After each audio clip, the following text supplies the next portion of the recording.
Un simple emoji de flamme à côté d'un nom sur Snapchat peut paraître comme une fonctionnalité totalement anodine.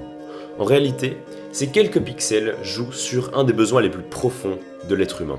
Ce qui a commencé comme étant un simple projet étudiant à Stanford s'est rapidement transformé en start-up qui a essayé de se faire racheter pour plus de 4 milliards de dollars par Facebook, Tencent ou encore Google. Pourtant, une idée simple est à l'origine d'un budget si astronomique.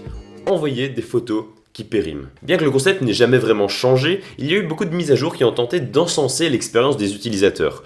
Discover pour les marques, filtres personnalisables, position géographique pour savoir où sont tes amis. Mais il y en a une qui, à mes yeux, fut plus importante que toutes les autres. En mars 2016, avec la mise à jour Snapchat 2.0, les streaks font leur apparition sur l'application. Les streaks sont un compteur du nombre de jours pendant lequel deux utilisateurs se sont envoyés un snap quotidiennement. Ça implique donc d'être connecté aussi tous les jours. Si tu manques une journée, ton streak disparaît. Et si tu attends quasiment plus de 24 heures, un petit sablier à côté de la flamme apparaît pour te rappeler d'envoyer un snap à cette personne.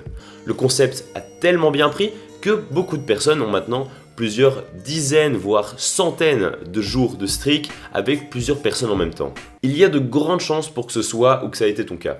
De la part de Snapchat, c'est un coup brillant. Ils ont réussi à créer un moteur pour que tu reviennes quotidiennement sur l'application. Le moteur est d'autant plus fort que ce n'est pas Snapchat directement qui t'incite à revenir. Ce sont tes amis, parce que tu n'as pas envie de briser cette chaîne que tu as mise des semaines, voire parfois des mois à créer. Et c'est le moteur le plus puissant, celui qui joue sur notre besoin de socialisation. En 1908 naît Abraham Maslow. Il est aujourd'hui très connu pour une pyramide qu'il décrivit dans un article publié en 1943. C'est en temps de Seconde Guerre mondiale qu'il a hiérarchisé sur une pyramide les différents besoins humains. Cette théorie de la motivation décrit que tant qu'une personne qui n'a pas satisfait les besoins d'un étage ne ressent pas les besoins de l'étage supérieur. À la base, on retrouve les besoins physiologiques, comme manger, et au sommet, le besoin de s'accomplir en tant qu'humain. Les besoins qui m'intéressent aujourd'hui sont le 3e et le 4e étage, qui sont respectivement le besoin d'appartenance et le besoin d'estime de soi. Dans nos sociétés développées, les besoins physiologiques et de sécurité sont comblés pour la plupart d'entre nous. C'est sur les autres besoins que joue Snapchat.